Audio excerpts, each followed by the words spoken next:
হঠাৎ কিসে যেন ধাক্কা লেগে পড়ে গেলাম। আমি মাটি থেকে উঠে দাঁড়ালাম। এবার আমি খেয়াল করে দেখি একটা মেয়ে মাটিতে পড়ে আছে। আমি হাত ধরে টেনে তুলতে হাত বাড়িয়ে দিলাম। ছোট লোকের বাচ্চা, চোখের মাথা খেয়েছিস নাকি? আপনি এসে আমাকে ধাক্কা দিয়েছেন, তাছাড়া আমি এখানে দাঁড়িয়ে খেলা দেখছি। তো কি আছে, তুই আমাকে সাইড দিস না কেন? আমি আপনাকে সাইড দিতে যাব কেন? আমি এক সাইডই তো দাঁড়িয়ে আছি। তোর এত বড় সাহস আমার মুখের উপরে কথা বলিস? তুই জানিস আমি কে? আপনি একটা মেয়ে, এটাই আপনার পরিচয়। চুপ, একদম চুপ। আমার বাবা এই শহরের সবচেয়ে বড় ব্যবসায়ী। ও মা, তাই নাকি? তোকে দেখে মনে হচ্ছে খ্যাত গ্রাম থেকে এসেছিস। পোশাকের কি অবস্থা! জি, আমি গরিব মানুষ। ইস, পোশাকের কি অবস্থা! সর আমার সামনে থেকে। আমি উঠে দাঁড়ালাম। কি শাকচুনি মেয়ে রে বাবা! ও সরি, পরিচয় দিতে ভুলে গেছি। আমি হাবিবুর রহমান সাগর। আমি গরিব ঘরের ছেলে। অনেক কষ্ট করে শহরে পড়াশোনার জন্য এসেছি। আজ আমার ক্লাসের প্রথম দিন। এর 1 মাস আগে থেকেই ক্লাস শুরু হয়েছে, কিন্তু বাড়িতে সমস্যার জন্য আসতে পারিনি। ক্লাসের দিকে রওনা দিলাম। ক্লাসে এসে একটা বেঞ্চে বসলাম। তখনই একটা ছেলে এসে বলল, হাই, আমি রাফি। আমি হাবিবুর রহমান। আমি গ্রাম থেকে এসেছি। তোমাকে দেখলাম হাবিবার সাথে ঝগড়া করতে। তার মানে ওই মেয়ের নাম হাবিবা, যে আমার সাথে পায়ে পা দিয়ে ঝগড়া শুরু করলো? আমাদের সাথেই পড়ে। আমাদের কলেজের সবচেয়ে অহংকারী মেয়ে। বাবার টাকা আছে বলে কাউকে মানুষ মনে করে না। আমি গরিব বলে আমার কোনো বন্ধু নেই। এতদিন পর তোমাকে পেলাম। রাফি, তুই আমাকে তুই করে বলতে পারিস। কিছুক্ষণ পর স্যার এলো। তোমাকে নতুন মনে হচ্ছে। এতদিন কোথায় ছিলে? জি স্যার, আমার বাড়িতে একটু সমস্যা ছিল, তার জন্য আমি আমার গ্রামে ছিলাম। ঠিক আছে, আর যেন ক্লাস মিস না হয়ে যায়। তা তোমার নাম কি? হাবিবুর রহমান সাগর। সবাই আমাকে সাগর বলেই ডাকে। পড়ায় মন দাও। শেষ করে আমি রাফি ক্যাম্পারে। এই শয়তান ছেলে, তুই আমার নামের নকল করেছিস কেন? দেখেন, আমি আবার কি করেছি? আমার নাম হাবিবা রহমান নদী। হাবিবা, তোর নামের নকল করতে যাবে কেন? তোর তো ওইটাই। তুই চুপ থাক নীলিমা। আচ্ছা, এখন বাড়ি যাবার লেট হয়ে যাচ্ছে। হাবিবা নীলিমা চলে গেল। ধুর, কি একটা ঝামেলা। তুই কোথায় উঠেছিস? আমি একটা পাশের ম্যাচে উঠেছি, আর পার্ট টাইম একটা কাজ জোগাড় করেছি। আসলে আমরা অনেক গরিব। আব্বুর পক্ষে আমার পড়াশোনার খরচ চালানো সম্ভব না। ভালো করছিস। আমি আব্বু চায়ের দোকানে চালাই। ও চলি রে, আমার দুপুরের পর কাজে যেতে হবে। ওকে চল। আমি আর রাফি হাঁটতে হাঁটতে ম্যাচে, আর রাফি বাড়িতে এলাম। ভাইয়া, আপনাদের রান্না করে রান্নাঘরে রাখছি। ভালো করেছেন। ভাইয়েরা কি অফিস থেকে দুপুরে খেতে আসে? এসে খাওয়া দাওয়া সেরে আবার চলে যাই। আপনি এখন যেতে পারেন। আমি রুমে এসে ফ্রেশ হয়ে নিলাম। তখনই হৃদয় ভাই এলো। সাগর, কি অবস্থা? নতুন কলেজে কেমন লাগছে? অনেক ভালো লাগছে। আচ্ছা চল, এখন দুজন খাওয়া যাক, বাকিরা একটু পরে আসবে। ওকে। আমি আর হৃদয় ভাই খেতে শুরু করলাম। খেতে খেতে রনি ভাই আর নীল ভাই এলো। তোরা দেখছি খেতে বসে গেছিস, আমি তোদের সাথে যোগ দেই। খাওয়া দাওয়া সেরে রেডি হয়ে দোকানে এলাম। সেলসম্যান হিসেবে চাকরি করি। ভালো করে কাজ করবে, কখন কোন খরিদ্দারের সাথে খারাপ ব্যবহার করবে না। আচ্ছা ভাই। যাও, কাজে মন দাও। আমি আমার মতো কাজে ব্যস্ত হয়ে গেলাম। ভাই, আমাকে 1 কেজি আটা আর আধা কেজি চিনি দেন।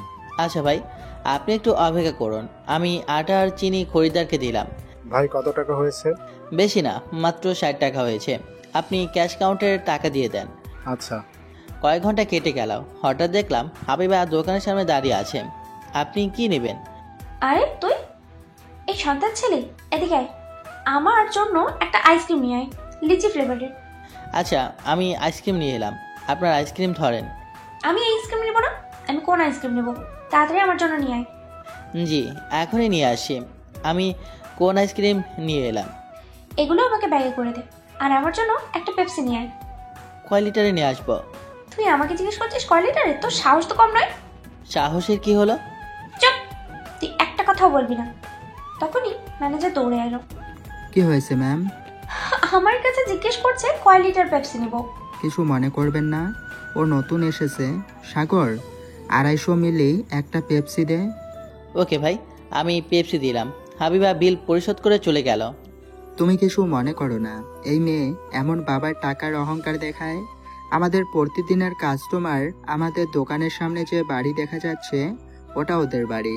তুমি ওর সাথে ভালো ব্যবহার করবে। ওকে ভাই। আমি আমার মতো কাজে ব্যস্ত হয়ে গেলাম। রাতে দোকান থেকে ফিরে এলাম। ছোট ভাই দোকানের সেলসম্যান, কাজ করতে কোনো সমস্যা হচ্ছে না তো? না ভাই, প্যাকেটের গায়ে সব দাম লেখা আছে, তার জন্য তেমন কোনো সমস্যা নেই। খাওয়া দাওয়া সেরে ঘুমিয়ে পড়। আচ্ছা, আমি খাওয়া দাওয়া সেরে রুমে এসে ঘুমিয়ে পড়লাম। পরের দিন খুব ভোরে ঘুম থেকে উঠে পড়তে শুরু করলাম। রাতে ক্লান্ত হয়ে যাই। পড়া শেষ করে ফ্রেশ হয়ে নাস্তা শেষ করে কলেজে এলাম। কি অবস্থা তোর? ভালো। ক্লাস শুরু হতে আর 5 মিনিট বাকি আছে। 2 মিনিট আছে। চল ক্লাসরুমে দেখে। আমি আর রাফি ক্লাসরুমে চলে এলাম। আমরা একটা বেঞ্চে বসলাম। আবিবা এসে কোথাও বেঞ্চ না পেয়ে দাঁড়িয়ে রইল। হঠাৎ স্যার এলো। কি হয়েছে, তুমি দাঁড়িয়ে আছো কেন? কোথায় বসার জায়গা নেই? হাবিবুরের পাশে জায়গা আছে, ওইখানে বসো। আমি এদের মতো খ্যাত ছেলেদের সাথে বসবো না। বসো বলছেন, না হলে। ওকে, বসছি। আবিবা আমার পাশে বসলো আর বলতে শুরু করলো। শেষ পর্যন্ত একটা ফকিরের বাচ্চার সাথে বসতে হচ্ছে। ইস, কাঁদির গন্ধ বেরোচ্ছে। ফকিরের বাচ্চাদের সাথে বসতে হবে না। মুখে মুখে কথা। কি হয়েছে, ওখানে তো এত কথা হচ্ছে কেন? কিছু না স্যার। চুপ করে ক্লাস করো। এক এক করে ক্লাস শেষ করে ক্যাম্পাসে এলাম। তোর কাজ কেমন চলছে? ভালো। তবে আমি যেখানে কাজ করি সেখানে হাবিবাদের বাড়ি। তাহলে তোকে বিরক্ত করে থাক। আমি ম্যাচে এসে ফ্রেশ হয়ে খাওয়া দাওয়া সেরে নিলাম। তারপর দোকানে এলাম। তুমি কাজ করতে শুরু করো, আজকে যেন কোনো ঝামেলা হয় না। ওকে, আমি কাজে ব্যস্ত হয়ে পড়লাম। আমার কিছু জিনিস লাগবে। আমি আপনাকে কি সাহায্য করতে পারি বলুন? আপনি এই মেনু অনুযায়ী দেন। আমি মেনু অনুযায়ী বিলগুলো দিলাম। আপনি ক্যাশ কাউন্টারে বিল দিন।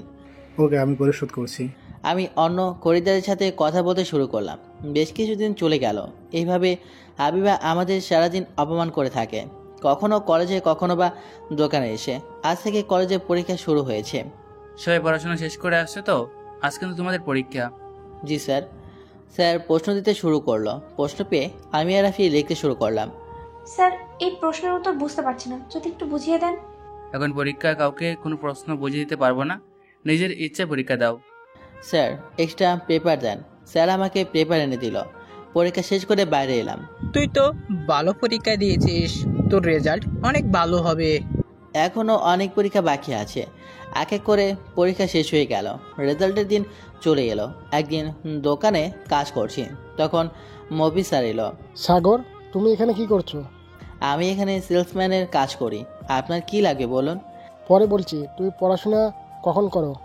ম্যাচে যেতে অনেক রাত হয়ে যায়। রাতে খাওয়া দাওয়া সেরে ঘুমিয়ে পড়ি। খুব ভোরে ঘুম থেকে উঠে পড়তে শুরু করি। আর যখন খরিদ্দার থাকে না তখন একটু বই পড়ি। ভালো, আজকে এই মেনু অনুযায়ী জিনিসগুলো দাও। আপনি একটু অপেক্ষা করুন, আমি আপনার জিনিসগুলো দেওয়ার ব্যবস্থা করছি। আমি জিনিসগুলো স্যারকে দিলাম। বিল কোথায় দেব? ক্যাশ কাউন্টারে বিল দিন। স্যার চলে গেল। আমি কাজ শুরু করলাম। রাতে দেখে হঠাৎ হাবিব এসে হাজির হলো। এই শয়তান ছেলে, এদিকে আয়। জি, কিছু বলবেন? আমাকে এক্ষুনি আইসক্রিম আর চিপস নিয়ে। কোন চিপস নিয়ে আসবো বলুন? ফকিরের বাচ্চা, তুই জানিস না আমি কোন চিপস খাই? ওকে। আমি হাবিবাকে আইসক্রিম আর চিপস এনে দিলাম। হাবিবা চলে গেল। পরের দিন কলেজে আমাদের রেজাল্ট দেওয়ার অনুষ্ঠান শুরু হলো। আমি খুব গর্বের সাথে বলতেছি, এই কলেজে সবচেয়ে বেশি নম্বর পেয়েছে হাবিবুর রহমান। আমি মফিজ স্যারের কাছ থেকে শুনেছি হাবিবুর অনেক কষ্ট করে পড়াশোনা করে, আর কলেজে দ্বিতীয় হয়েছে হাবিবুর রহমান। অনুষ্ঠান সম্পন্ন হয়ে গেল। আমি কিছু গিফট পেয়েছি। তোর জন্য আমি কলেজে ফার্স্ট হতে পারিনি, আমি তোকে দেখে নিব। আপনি পরের বার চেষ্টা করবেন। এত অহংকার দেখানো ভালো না। কি? আমি অহংকার করি? আমার বাপের যা টাকা আছে আমি তাই নিয়ে অহংকার দেখাবো, তাতে তোর কি? ভালো করে পড়াশোনা করতে পারতেন, তাহলেই তো কলেজে প্রথম হতে পারতেন। তুই উড়ে এসে আমার উপর বসেছিস, এর পরিমাণ কি যে হতে পারে। সরেন তো, আমার কাজে দেরি হয়ে যাচ্ছে। করবি তো সেই সেলসম্যানের কাজ, মনে হচ্ছে উনি কোন বিশ্ব ব্যাংকে চাকরি করে। ও মা, তাই নাকি? তাহলে তো অনেক ভালো। আমার লেট হয়ে যাচ্ছে, এজন্য আমি হাবিবাকে ধরে একটু সাইডে সরিয়ে দিয়ে চলে এলাম। তুই আমার গায়ে হাত দিয়েছিস, আমি তোকে ছাড়বো না। আমি ওর কথায় কর্ণপাত করলাম না। আমি সোজা ম্যাচে চলে এলাম। ফ্রেশ হয়ে খেতে বসলাম। তুই নাকি কলেজের প্রথম হয়েছিস? কিন্তু তোকে এই কথা বললো কে? তোর কলেজে আমার একটা বন্ধু পড়ে, সেই বলল। আমাদের মিষ্টি কোথায়? তাই তো তুই আমাদের কিছু বলিসনি কেন? ভাই, আমার কাছে টাকা নেই। আজ দোকান থেকে কিছু টাকা পাবো, তাই দিয়ে মিষ্টি নিয়ে সারপ্রাইজ দিতে চেয়েছিলাম। তোকে অযথা টাকা খরচ করতে হবে না। অনেক কষ্ট করে তুই পড়াশোনা করছিস, পারলে ওই টাকা দিয়ে বই কিনে পড়িস। রনি ঠিক কথা বলেছি, তুই মুখে বলিস এতেই অনেক। আমি তো মজা করছিলাম। আচ্ছা, আমি খাওয়া দাওয়া সেরে রুমে এসে একটু বিশ্রাম নিলাম, তারপর দোকানে এলাম। ভাই আমার এই মেনু অনুযায়ী জিনিসগুলো দেন। আচ্ছা, আমি জিনিসগুলো দিলাম। সন্ধ্যার সময় হাবিবার একটা ভদ্রলোক দোকানে এলো। আমাকে মেনু অনুযায়ী জিনিসগুলো দাও। আপনি একটু আবেগ করুন। কি বললি তুই? আমার আব্বু অপেক্ষা করবে? তুই কিন্তু বেয়াদব হয়ে গেছিস, মানুষের সাথে কেমন আচরণ করতে হয় বলে গেছিস। মেনু দেখে জিনিস দিতে একটু দেরি হবে। ফকিরের বাচ্চার সাথে এরকম আচরণ করতে হয়? চুপ, একদম চুপ। সব কিছু দেওয়া হয়ে গেছে। বাবা তুমি কিছু মনে করো না। আমি কিছু মনে করিনি, খরিদ্দার লক্ষ্মী হয়। আমার বিল কত হয়েছে? স্যার আপনার 10,000 টাকা হয়েছে। এই নাও। কিন্তু এত জিনিস কি করে নিয়ে যাব? আমি দোকান থেকে কাউকে দিয়ে দিচ্ছি। সাগর জিনিসগুলো একটু দিয়ে আয়। আচ্ছা, আমি হাবিবাদের পেছন পেছন ওদের বাড়িতে এলাম। রহিম ভাই এই ছেলের কাছ থেকে নাও। আমার কাছ থেকে জিনিসগুলো নিয়ে রাখলো। আব্বু ওকে কয়েকটা টাকা দিয়ে দাও, ফকির মানুষ। জি, আমার কোনো টাকার দরকার নেই, আমি দোকান থেকে বেতন পাই। তাই বলে হবে না, তুমি টাকা ধরো। আমাকে ছোট করেন, আমি নিতে পারবো না। তখনই আরে সাগর তুমি এখানে কি করছো? একটু কাজে এসেছিলাম, আমি আর কোনো কথা না বলে চলে এলাম। এবার তুমি ওই ছেলেকে চেনো? আঙ্কেল সাগর আমাদের সাথে পড়াশোনা করে, কলেজে ফার্স্ট বয়। সাগর অনেক গরিব ঘরের ছেলে, গরিব বলে হাবিবা সব সময় অপমান করে। তুই যে তার কত বড় সাহস, টাকা না নিয়ে চলে গেল, কলেজে আমার জায়গা নিয়েছে। তুই আমার মেয়ে হয়ে সবার সাথে এমন আচরণ করিস ভাবতে পারছি না। গরিবরা কি মানুষ না? আমি এসে কাজে ব্যস্ত হয়ে পড়লাম। রাতে কাজ শেষ করে বাড়িতে ফিরবো তখন। সাগর তোমার মাসের বেতন নিয়ে যাও। আচ্ছা, আমি বেতন নিয়ে মেসেজ চলে এলাম। এই 2 মাসের বেতন অর্ধেক টাকা বাড়িতে সংসারের খরচের জন্য পাঠিয়ে দিয়েছি। চাষ করে সংসার চলছে না, এদিকে সার কীটনাশকের অনেক দাম। পরের দিন সকালে কলেজের দিকে রওনা দিলাম। হাঁটতে হাঁটতে রাস্তার পাশ দিয়ে যাচ্ছি, তখনই একটা গাড়ি এসে আমাকে ময়লা পানিতে গোসল করে দিল। গাড়িটা দেখে চালাতে পারেন না? তখনই গাড়ি থেকে হাবিবা বেরিয়ে এলো। আমি গাড়ি দেখেই চালাই। ইস কি দুর্গন্ধ বের হচ্ছে তোর গা থেকে। তার মানে আপনি আমার গায়ে ইচ্ছে করে ময়লা পানিতে গোসল করিয়েছেন? আমার ইচ্ছে করছে তাই করেছি। দেখলাম একটা খ্যাত ছেলে হাঁটতে হাঁটতে যাচ্ছে, পাশেই ছিল পানি। থাক তুই, আমি চলি। হাবিবা হাঁটতে হাঁটতে গাড়ির দিকে যাচ্ছিল, আমি পা দিয়ে ল্যাং মারলাম। ওরে পড়ে গেলাম। হাবিবা আমাকে ধরল। আমি আর হাবিবা সেই ময়লা পানিতে পড়ে গেলাম। আমাকে ছাড়েন বলছি। তুই আমাকে ফেলে দিলি কেন? বেশ করেছি তোকে নিয়ে পড়েছি। ফাজিল মেয়ে, কি করছেন? আমি হাবিবার মুখে কাদা মেরে দিলাম। তবে হাবিবা আমার গায়ে কাদা ছোড়াছুড়ি করতে শুরু করলো। আশেপাশের লোকজন আমাদের এমন অবস্থা দেখে সবাই হাসাহাসি করছে। আমি উঠে দাঁড়ানোর চেষ্টা করলাম, কিন্তু পারলাম না। হাবিবা উঠে দাঁড়িয়ে ঠাস করে পড়ে গেল। শত্রু থেকে একটা ভালো বন্ধু পাওয়া যায়, সেটি বেস্ট ফ্রেন্ড রূপ ধারণ করে। আমি হাসতে হাসতে কাদা পানিতে গড়িয়ে গেলাম। কুত্তা, তুই হাসছিস? আমি এখন কিভাবে কলেজে যাব? আমাকে আবার বাড়িতে ফিরে যেতে হবে। আমি আছি মহাবিপদে। এই অবস্থায় রাস্তা দিয়ে হাঁটতে হাঁটতে মেসে গেলে রাস্তার আশেপাশের লোকজন ভূত ভাববে। আমি অনেক কষ্ট করে কাদা পানি থেকে উঠে পিছাড়া রাস্তায় দাঁড়ালাম। থাকেন আপনি, আমি চলি। এই না না, আমাকে আগে টেনে তোল বলছি। আমি হাবিবাকে টেনে তুললাম। হাবিবা গাড়িতে উঠে বসলো। আমি হাবিবার গাড়িতে উঠে বসলাম। হাবিবা বলল, এই শয়তান ছেলে, আমার গাড়ি থেকে নেমে যা বলছি। আপনি আমাকে ফেলে দিয়েছেন, আমি এই অবস্থায় ফিরে যেতে পারবো না। তোর জন্য বাড়িতে গিয়ে পরিষ্কার করতে হবে। হাবিবার আগে গাড়ি চালাতে শুরু করলো। আমি ম্যাচের সামনে নেমে পড়লাম। এবার আপনি যেতে পারেন। আমি তোকে দেখে নেব। হাবিবা চলে গেল। আমি ম্যাচে এসে দরজায় টোকা দিয়ে দাঁড়িয়ে রইলাম। নীল দরজা করলো। ভূত ভূত, হৃদয় ভাইয়া, ম্যাচে ভূত এসেছে, ভূতে আমাকে মেরে ফেললো। নীল, আমি সাগর। হৃদয় ভাইয়া সাগরের মতো কথা বলছে। হৃদয় ভাইয়া তাড়াতাড়ি আসেন। নীল চিল্লাচিল্লির পরে অজ্ঞান হয়ে গেল। নীল, এই নীল, তুই মেঝেতে পড়ে আছিস কেন? অজ্ঞান হয়ে গেছে। হৃদয় ভাই, আমি সাগর।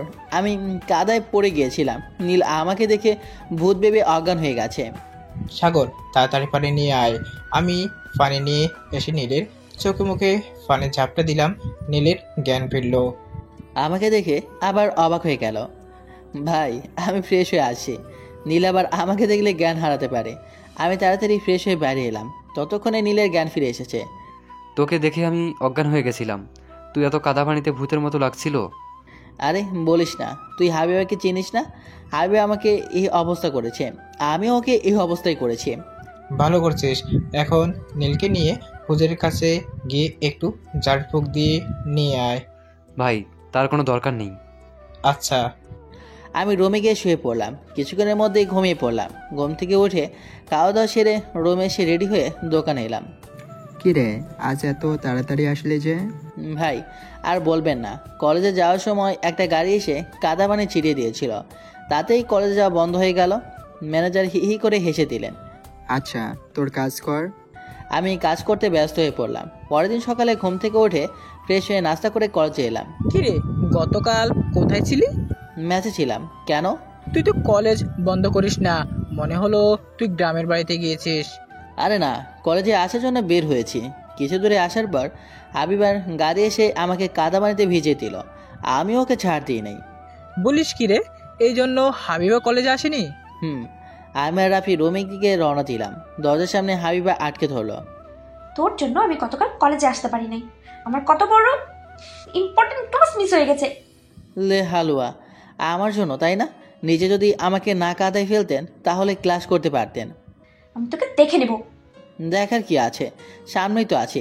পা থেকে মাথা পর্যন্ত দেখতে থাকেন। ও, তোরাও না কোনো কিছুতেই কম না। স্যার আসছে, ক্লাসে চল। এইবারের মতো ছেড়ে দিলাম। আরে জানতো, আমি আর কোনো কথা না বলে রুমে ঢুকলাম। সব ক্লাস শেষ করে চা খেতে ক্যান্টিনে এলাম। মামা, আমাদের ভালো করে 2টা চা দেন। আচ্ছা। হাবিবা আমাকে দেখে বলল, ইভা দেখ, আজকাল ফকিরের বাচ্চারাও ক্যান্টিনে আসতে শুরু করে দিয়েছে। আচ্ছা, তুই একটা কথা বলতো, সাগরের সাথে ঝগড়া না করলে তোর ভালো লাগে না? কি বলতে চাস তুই? আমি সারাদিন শয়তানের সাথে ঝগড়া করি? কিছু না, চল বাড়িতে যাই। আমি পরে যাব, পারলে তুই এখন এখান থেকে যা। না, একসাথে যাব। মামা, আমাদের জন্য কফি দেন। আচ্ছা। হাবিবারা কফি খেতে শুরু করলো। আমাদের খাওয়া শেষ হলে বিল দিয়ে বের হয়ে আসবো। তখনই হাবিবা পা দিয়ে ল্যাং মারলো আর অমনি ঠাস করে পড়ে গেলাম। পড়ে যাওয়ার ফলে নাক দিয়ে রক্ত বের হতে শুরু করলো। এটা কি হলো সাগর? আমার হাত ধর। আমি রাফির হাত ধরে উঠে দাঁড়ালাম। আমি নাক ধরে আছি, আমি ঠিক আছে। এটা তুই কি করলি? সাগরের নাক দিয়ে রক্ত বের হচ্ছে। আমি বুঝতে পারিনি। তাড়াতাড়ি ডাক্তার কাছে চল, আমি তোকে ডাক্তার কাছে নিয়ে যাচ্ছি। রাফি, ওকে তাড়াতাড়ি আমার গাড়িতে নিয়ে আয়। তার কোনো দরকার নেই, রক্ত বের হওয়া কমছেই না। ইবা আমাকে আর রাফিকে জোর করে গাড়িতে তুলে হাসপাতালে নিয়ে এলো। কিভাবে কি হলো? স্যার, আমি পা পিছলে পড়ে গিয়েছিলাম। নাকের এক্সরে করাতে হবে, নাকের হাড় ভেঙেছে। কি দেখতে হবে? স্যার, কত টাকা দিতে হবে? এটি প্রাইভেট হসপিটাল, একটু খরচ বেশি। ওষুধ দিয়ে শুধু 2000 টাকা পড়বে। আমি এখন এত টাকা কোথায় পাবো? তুই চুপচাপ বসে থাক, আমি দেখছি। এবার ক্যাশ কাউন্টারে বিল পরিশোধ করলো। এক্সরে করে ডাক্তার বলল, তোমার নাকের হাড় ভেঙেছে, 1 মাস ধরে মাথা নিচু করে বসা যাবে না। নাকের ব্যান্ডেজ করে দিচ্ছি। আচ্ছা। রাফি আর ইবা আমাকে মেসেজ দিয়ে গেল। তোর এই অবস্থা কি করে হলো? পা পিছলে পড়ে গিয়েছিলাম, তার ফলে নাকের হাড় ভেঙে গেছে। দেখে শুটে চলবি তো, এখন বুঝতে পারছিস না? রাতে এমন ব্যথা আর মুখ ফুলবে, তখন বুঝবি। এখন কি করব ভাবছি। রুমে এসে ফ্রেশ হয়ে খাওয়া দাওয়া সেরে রুমে এসে রেডি হয়ে দোকানে এলাম। তোর এই অবস্থা কেন? আর তুই কাজে না আসতে পারতিস? পা পিছলে পড়ে গিয়েছিলাম, কাজ না করলে খাবো কি করে? নিচু হয়ে কাজ করার দরকার নেই, উঁচু হয়ে কাজ করবি। আচ্ছা। রাতের বেলা কাজ শেষ করে আস্তে আস্তে প্রচুর পরিমাণে জ্বর চলে আসলো। আমি রুমে এসে শুয়ে পড়লাম। সাগর, তুই এত কাঁপছিস কেন? কই দেখি তোর গায়ে হাত দিয়ে। নীল আমার গায়ে হাত দিয়ে দেখে প্রচুর পরিমাণে জ্বর চলে এসেছে। সাগর, তোর তো গায়ে অনেক জ্বর। সামান্য জ্বর এসেছে, একটু পর ঠিক হয়ে যাবে। তুই খাওয়া দাওয়া সেরে ওষুধ খেয়ে নে, তাড়াতাড়ি সুস্থ হয়ে যাবি। আচ্ছা। আমি খাওয়া দাওয়া সেরে ওষুধ খেয়ে ঘুমিয়ে পড়লাম। মাঝরাতে প্রচুর পরিমাণে জ্বর চলে আসলো। আমি অনেক কষ্ট করে বিছানা থেকে উঠে বাথরুমে গিয়ে মাথায় পানি ঢালতে শুরু করলাম। হঠাৎ বাথরুমে জ্ঞান হারিয়ে পড়ে গেলাম। সকালে ঘুম থেকে উঠে দেখি বড় ভাইয়েরা পাশে বসে আছে। তুই একা একা উঠে বাথরুমে গিয়ে মাথায় পানি দিতে গেলি কেন? তুই একটু আমাকে ডাকবি? আমি ভোরে ঘুম থেকে উঠে বাথরুমে গিয়ে দেখি তুই বেহুশ হয়ে পড়ে আছিস। তুই ঘুমিয়েছিলি বলে আমি তোকে ডাকি নাই। নাস্তা শেষ করে ওষুধ খেয়ে নিস। ঠিক আছে, আমি ফ্রেশ হয়ে নাস্তা করে নিলাম, তারপর ওষুধ খেয়ে নিলাম। একটু সুস্থ অনুভব করলাম, তাই রেডি হয়ে কলেজে এলাম। এখন তোর অবস্থা কেমন?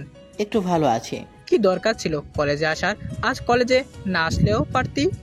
রুমে একা থাকলে বোরিং লাগে, চল রুমে যাই। চল। আমি আর রাফি ক্লাসরুমে এলাম। ইবা আমাকে দেখে এগিয়ে এলো। সাগর, তুই এখন কেমন আছিস? একটু ভালো, ধন্যবাদ তোকে। সমস্যা নেই।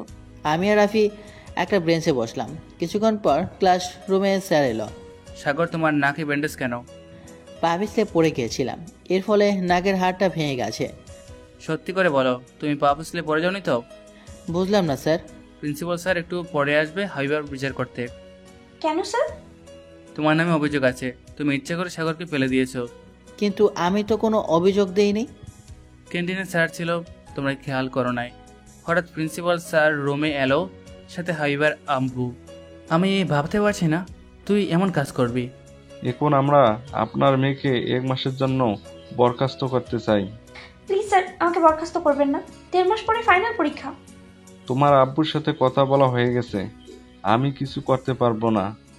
স্যার, ওনাকে একটা সুযোগ দেন। আমি চাই না আমার জন্য কেউ কলেজ থেকে 1 মাসের জন্য বরখাস্ত হোক। দেখেছি তোমার নাম এখনো সুপারিশ করেছে।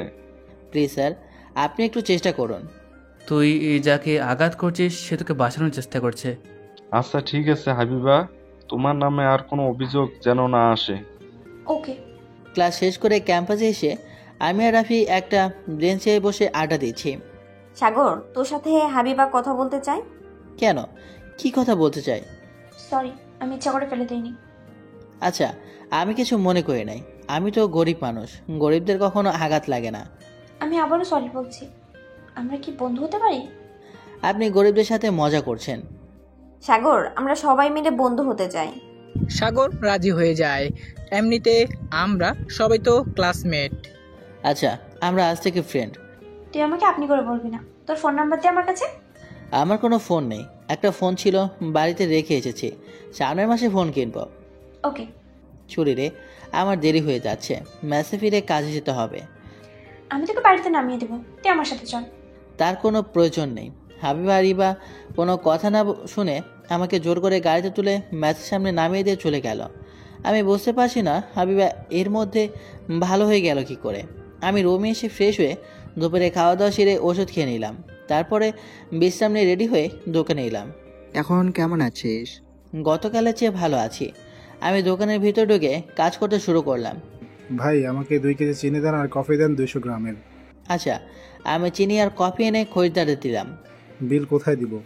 ক্যাশ কাউন্টারে বিল পরিশোধ করুন। সন্ধ্যার দিকে দোকানে হাবিবা এলো। সাগর, আমাকে আইসক্রিম দে তো। আচ্ছা, আমি এখনই নিয়ে আসি। আর কিছু লাগবে তোর? আমার কিছু লাগবে না। হাবিবা চলে যাওয়ার পর ম্যানেজার আমার কাছে এলো। ম্যানেজার ভাই আমার কাছে বলল, কি রে, তোর সাথে হাবিবা ভালো ব্যবহার করছে, কারণ কি? ভাই, আমরা একসাথে পড়াশোনা করি, আমার নাকের অবস্থা হাবিবাই করেছে। এইবার বুঝলাম তোর সাথে ভালো আচরণ করার কারণ। ঠিকমতো কাজ করতে থাক। আমি আমার মতো কাজে ব্যস্ত হয়ে গেলাম। রাতে ম্যাচে ফিরে এলাম। সাগর, আন্টি ফোন করেছিল, তোর সাথে কিছু কথা বলবে। ও, এই নে ফোন, কথা বল। আমি নীলের কাছ থেকে ফোন নিয়ে বাড়িতে ফোন দিলাম। কেমন আছিস? অনেক ভালো আছি, কিন্তু কি জন্য ফোন করেছিলে? তোর তো খোঁজ খবর পাওয়া যায় না। একটা ফোন ছিল, সেটা বাড়িতে রেখে চলে গেছিস। সমস্যা নেই, আমি একটা ফোন কিনে নিব। এইবার মাঠ থেকে কিছু টাকা উপার্জন হয়েছে, তোর আব্বু বলছিল একটা ফোন কিনে দিবে। এখন দেওয়ার দরকার নেই। তখনই আব্বু কথা বলতে শুরু করলো। আমি কিছু জানি না, আমি কিছুদিন পর কিছু টাকা পাঠিয়ে দিব, আর তুই দোকানের বেতনের টাকা মিলে একটা ভালো ফোন কিনিস। আচ্ছা, এখন রাখি। পারলে একটু বাড়িতে থেকে ঘুরে যাস। আমি ফোন রেখে দিলাম। তারপর খাওয়া দাওয়া সেরে ঘুমিয়ে পড়লাম। ভোরে ঘুম থেকে উঠে ফ্রেশ হয়ে পড়তে শুরু করলাম। পড়া শেষ করে নাস্তা করে কলেজে এলাম। আজ একটু খুশি খুশি লাগছে। আগামীকাল বেতনের টাকা দিয়ে একটা ফোন কিনবো। সে তো ভালো। এর মধ্যে এবার হাবিব এসে হাজির হলো। কি খবর তোদের? আমরা ভালো আছি, চল সবাই ক্লাসরুমে যাওয়া যাক। তারপর আমরা সবাই মিলে ক্লাস করে যার যার গন্তব্যে পৌঁছে গেলাম। পরের দিন সকালে কলেজে এলাম। ইবা আমাকে একটু সাহায্য করবে? কি সাহায্য লাগবে তোর?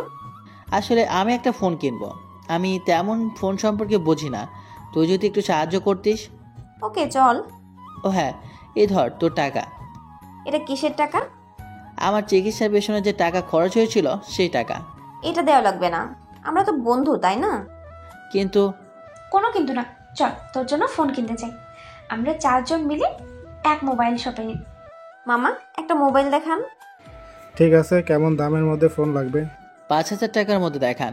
এত কম দামের ফোন আমাদের দোকানে নেই, সব 10,000-এর অধিক রয়েছে। তাহলে আমাদের কিছু করার নেই, সাগর চল অন্য দোকানে দেখি।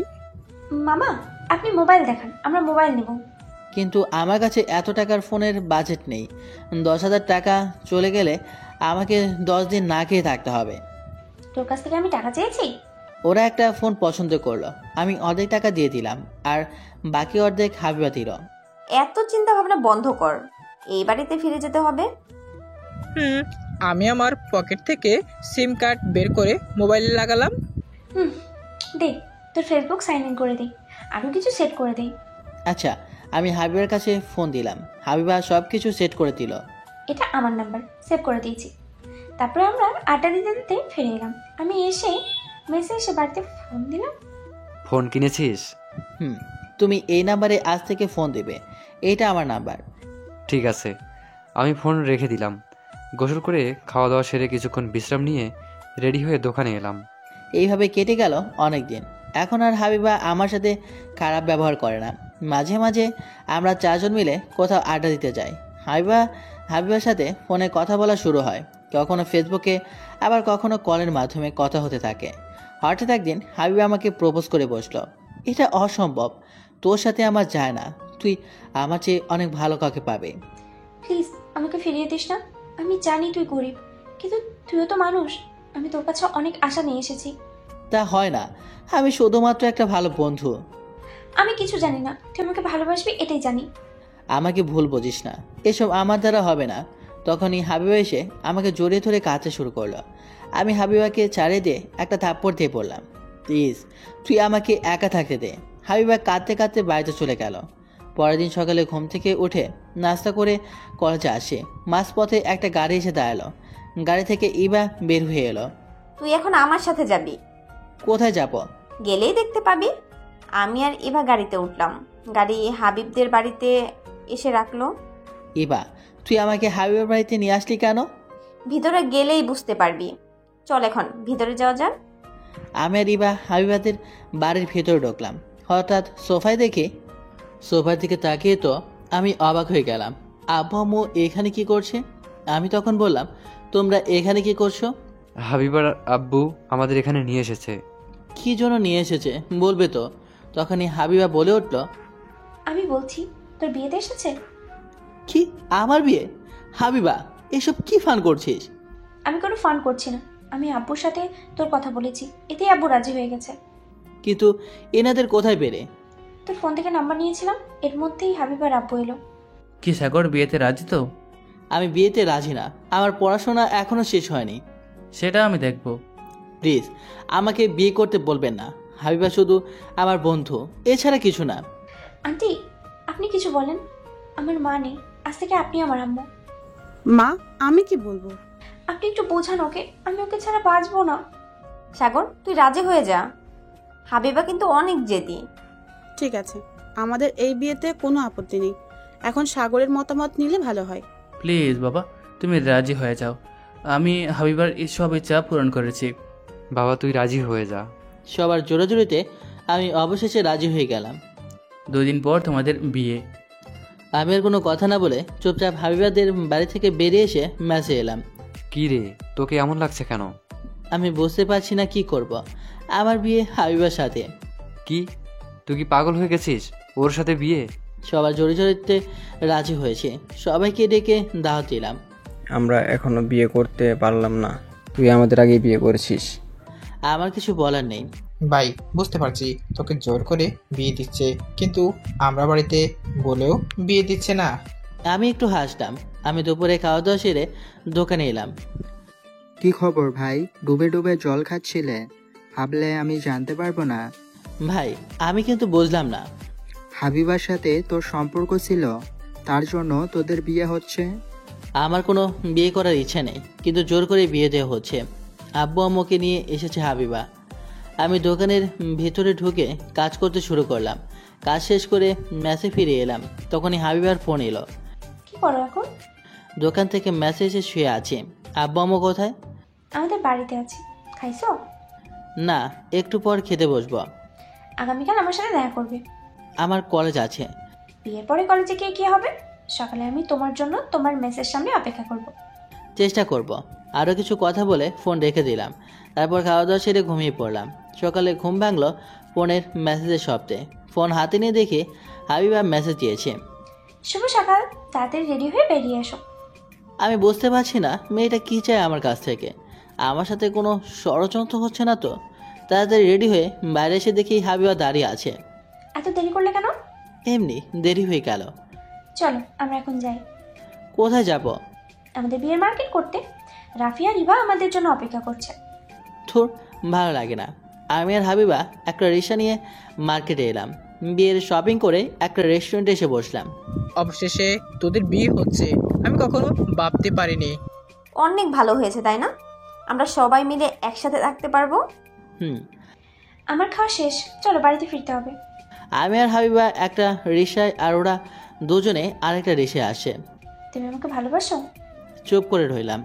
কি হলো, কথা বলছো না কেন? আগামীকাল বাদে তোমার সাথে আমার বিয়ে, তুমি আমাকে ভালোবাসো না? আমি তো মহা বিপদে পড়ে গেলাম। চিন্তা করে বললাম, ভালোবাসি। একদিনের মধ্যেই আমাদের সম্পর্ককে আরও গভীর হতে থাকলো। বিয়ের দিন আমাদের বিয়ে সম্পন্ন হয়ে গেল। বাসর রাতে আমি হাবিবার রুমে ঢুকলাম। আমি হাবিবার পাশে বসতে যাব, তখনই হাবিবা যা বলল আমি এই কথা শুনে অবাক হয়ে দাঁড়িয়ে রইলাম। কি? এই, তাকিয়ে আছিস কেন? আমার কথা তোর কানে যায়নি? তুমি এইসব কি বলছো? আমি বুঝতে পারছি না। তুই ভাবলি কি করে আমি তোর মতো ফকিরকে বিয়ে করে সংসার করব? আমি তোকে বিয়ে করেছি শুধুমাত্র প্রতিশোধ নেওয়ার জন্য। তোর জন্য আমার আব্বু আমাকে থাপ্পড় মেরেছিল। সেই দিনই নিয়ত করেছিলাম তোর জীবন আমি ধ্বংস করে দেব। তাই বলে বিয়ে করে প্রতিশোধ নেবে? আজ থেকে তুই আমার কথা মতো উঠবি আর বসবি। আমি তোকে তিলে তিলে জীবন ধ্বংস করে দেবো তোর। চুপ, তুই আর একটা কথা বলবি না। আমি জানতাম তুই কিছু একটা করবি। আমি কখনো ভাবিনি যে এটা এইভাবে করবি। যা, আমার ঘুম লাগছে, তুই মেঝেতে বিছানা করো, ঘুমিয়ে পড়। আমি এত সুন্দর বিছানা থাকতে মেঝেতে ঘুমাতে পারবো না। পারলে তুই নিচে ঘুমা। কি বললি তুই? আমি নিচে ঘুমাবো? আমার বাড়িতে আমাকেই বলছিস নিচে ঘুমাতে? আমি হেসে বললাম, এটা তোর বাড়ি কি করে হলো? আজ থেকে এটা তোর বাপের বাড়ি, আর আমার বাড়ি সেটা তোর নিজের বাড়ি। কি? আরে তুই জানিস না, বিয়ের পর বাবার বাড়ি কোনো নিজের বাড়ি হয় না। আমি এসব কিছু মানি না। তুই নিচে ঘুমিয়ে পড় গিয়ে, এখন আমার ঘুম পাচ্ছে। আমি বেডে উঠে একপাশে শুয়ে পড়লাম। হাবিবা রাগে কটমট করতে করতে একটা মাঝখানে কোলবালিশ দিয়ে শুয়ে পড়ল। আমাকে প্রতিশোধ নিতে বিয়ে করে নিজেই ভুল করেছিস, পরে বুঝতে পারবে আমি কি জিনিস। সকালে ঘুম থেকে উঠে দেখি হাবিবা গোসল করে রুমে এসেছে। এই কুত্তা, তুই এইভাবে আমার দিকে তাকিয়ে আছিস কেন? লুচ্চা কোথাকার বদমাস। আমি যদি কু হই তাহলে তুই আমার বউ, তাহলে তুই একটা কু। রাতে আমাদের মাঝে কিছুই হয়নি, কিন্তু তুই গোসল করছিস কেন? চুপ, সকালবেলা গোসল না করে সবাই সন্দেহ করবে। আর শোন, আমাদের মাঝে বড় বউয়ের সম্পর্ক নেই, এটা যেন কেউ না জানতে পারে। আমি কিছু না বলে চুপচাপ বেড থেকে উঠে ফ্রেশ হয়ে নিলাম। কাজের লোক এসে নাস্তা করতে ডাকলো। আমরা বাড়িতে ফিরে যাচ্ছি। আমি যাব না, তোমরা আমাকে রেখে যাও। আজ থেকে তুমি এখানে থাকবে, আমার সাথে ব্যবসা দেখাশোনা করবে। কিন্তু আমার পড়াশোনার কি হবে? বেআইর সাথে কথা হয়েছে, পড়াশোনার পাশাপাশি ব্যবসা দেখাশোনা করবি। কোনো কিন্তু না, আপু তো বলেছে পড়াশোনা করতে। আমরা বিকেলের দিকে বাড়িতে রওনা দিব। আমিও তোমাদের সাথে যাব। নতুন বউ বাড়িতে যাবে না, তাই কখনো হয়? আমি হাবিবাকে চোখ টিপ দিলাম। আচ্ছা, তোমরা সবাই বিকেলের দিকে রওনা দাও। লোকজনের কি বলবে মেয়েকে শ্বশুর বাড়িতে নিয়ে গেল না? কিন্তু আব্বু। কোনো কিন্তু নেই, এখন থেকে রেডি হয়ে নাও, আমি সব ব্যবস্থা করে দিচ্ছি। আপনাকে কিছুর ব্যবস্থা করতে হবে না। ঠিক আছে। আমি মনে মনে বললাম, বসবে এবার, কত ধানে কত চাল। বিকেলের দিকে সবাই মিলে বাস স্ট্যান্ডে এলাম। তুই আমাকে কোথায় নিয়ে এসেছিস? আমরা বাসা যাব। হ্যাঁ, আমরা বাসে যাব। তোর বাপের মতো তোর বরের টাকা নেই। আমি বাসে যেতে পারবো না, আমি আব্বুকে ফোন দিয়ে গাড়ি পাঠিয়ে দিতে বলেছি। তোর বরের যতটুকু সামর্থ্য আছে আমি তাই করছি। বাসে ওঠ বলছি, বাস ছেড়ে দেওয়ার সময় হয়ে গেছে। আমি যাব না। চুপ করে থাকবে, কোনো আজ করলে লাথি দিয়ে ফেলে দেব। আমি জানালায় বসবো। আমি হাবিবাকে জানালা সিট ছেড়ে দিলাম। হাবিবা চুপচাপ বসে রইল। বাদ ছেড়ে দিল। হাবিবা কিছুক্ষণের মধ্যেই ঘুমিয়ে পড়ল আমার কাঁধে। পরের দিন ভোরে বাস এসে পৌঁছালো। হাবিবা ওঠ, আমরা চলে এসেছি। আমরা সবাই বাস থেকে নেমে পড়লাম। বাহ, অনেক সুন্দর গ্রাম। আম্মু, আমাদের এখান থেকে বাড়ি যেতে কতক্ষণ লাগবে? 5 মিনিট হাঁটলেই আমাদের বাড়ি চলে আসবে। আচ্ছা। সবাই মিলে হাঁটতে হাঁটতে বাড়িতে এলাম। এটা আমাদের বৌমা, আমার খুব পছন্দ হয়েছে। হাই ভাবি, আমি আপনার একমাত্র ননদ। আমি হলাম নিধি। সবাই মিলে হাবিবাকে রুমে নিয়ে গেল। আমার বউ এসেছে শুনে পাড়ার লোকজন বউ দেখতে এলো। হাবিবা, তোকে সবাই দেখতে এসেছে, একটু বাইরে চল। কি আছে আমার দেখার? তোদের গ্রামের বাসার কি কোনো কাজ নেই? গ্রামে নতুন বিয়ে হলে সবাই নতুন বউ দেখতে আসে। ওকে, যাচ্ছি। হাবিবাকে নিধি বাইরে নিয়ে এলো। আমি চুপচাপ বসে আছি। হাবিবা সবার সাথে হেসে হেসে কথা বলছে, মনে হচ্ছে সবাইকে আপন করে নিয়েছে। বিকেলের দিকে নিধি আমার কাছে এলো। ভাইয়া, ভাবি বলছিল আমাদের গ্রাম একটু ঘুরতে চায়। তো আমি কি করব? আমি ভাবিকে নিয়ে যাব। আমি আর আমার বান্ধবীরা সাথে থাকবে। নিয়ে যা, কিন্তু তোর ভাবির সাথে কোনো ফাজলামি করবি না, ওকে খেয়াল রাখবি। ওরা সবাই ঘুরতে চলে গেল। আমি আমার কিছু বন্ধুদের সাথে দেখা করতে এলাম। কিরে, তোর অবস্থা কি? ভালো। তুই আমাদের সবার আগে বিয়ে করতে পারলি। ইচ্ছে করলো তাই বিয়ে করে ফেললাম। তোরাও তো বিয়েটা সেরে ফেলতে পারিস। ভাবি এখন কোথায়? গ্রামে ঘুরতে গেছে। চল আমরা সবাই মিলে একসাথে ঘুরে আসি। আচ্ছা চল। আমরা সবাই মিলে আড্ডা দিতে দিতে গ্রাম করতে বের হলাম। কিছু দূরে যাওয়ার পর হাবিবার সাথে দেখা। নিধি, তোমার ভাইয়াকে বলো আমি নৌকায় চড়বো। আমি শুনছি তুমি একা যাবে কেন? আমরা সবাই মিলে নৌকা চালাবো। আমরা সবাই মিলে নৌকা চালালাম। তারপর সন্ধ্যার সময় বাড়িতে চলে আসলাম। বাড়ি আসার সময় মাঝপথে খেজুরের কাজ পড়লো। নিধি, তোরা ভাবিকে নিয়ে বাড়ি যা, আমরা একটু পর আসছি। তোমরা কি করবে? খেজুরের রস নিয়ে বাড়িতে যাব। তাড়াতাড়ি করে বাড়িতে যা, রাত হয়ে এসেছে। তাছাড়া প্রচুর ঠান্ডা পড়ছে। হাবিবাকে নিয়ে ওরা বাড়িতে চলে গেল। কিরে, খেজুরের রস চুরি করার চিন্তা করছিস নাকি? হারামজাদা, তোর বাপের কি গাছ আছে যে ওখানে থেকে পেরে আনবো? চুরি করে বউকে খাওয়াবো, এটা ভাবতেই কেমন লাগছে। আবির, আজ কাকাকে দেখলাম খেজুর গাছ কাটতে যেতে। আরে, আমার মনে ছিল না। চল আমাদের গাছ থেকে রস পেরে নিয়ে যাই। আবিরদের গাছের নিচে এলাম। গাছে উঠবে কে? আমি উঠছি, যতই হোক ভাবি তো আমার। আমি মনে মনে বললাম, তোদের ভাবি যে কি জিনিস বুঝতে পারছিস না, আমি জানি সেটা। কিরে, ওঠ। আবির গাছে উঠে খেজুরের রস পেরে নিচে আনলো। আমরা তিনজন মিলে রস খেয়ে ভার আবার ঠিক মতো করে বসে দিয়ে এলাম। একবার রস নিয়ে বাইরে চলে এলাম। কি রে, তোরা রস কোথায় পেলি? সত্যি করে বল। চাচি, বিশ্বাস করেন, এটা আমাদের গাছের রস। ঠিক আছে, বিশ্বাস করলাম। তোর আব্বু বাড়িতে এসে বলেছিল বৌমার জন্য খেজুরের রস পেরে আনতে। ভালোই তো হলো। আমি গ্লাসে করে রস নিয়ে রুমে এলাম। হাবিবা একা একা বসে আছে। এই নে খেজুরের রস। আমি এসব খাই না, আমার ভালো লাগছে না, আমি বাড়িতে যাব। বাড়িতে যাবি মানে? এখন থেকে এটাই তোর বাড়ি।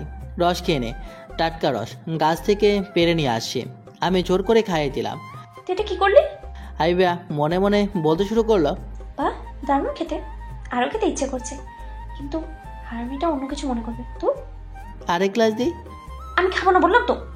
আমি গ্লাসে রস ঢেলে রেখে বাইরে এলাম। আমরা বাড়িতে গেলাম, সকালে দেখা হবে। আচ্ছা, রাতে খাওয়া দাওয়া সেরে রুমে এসে দেখি গ্লাসটা ফাঁকা।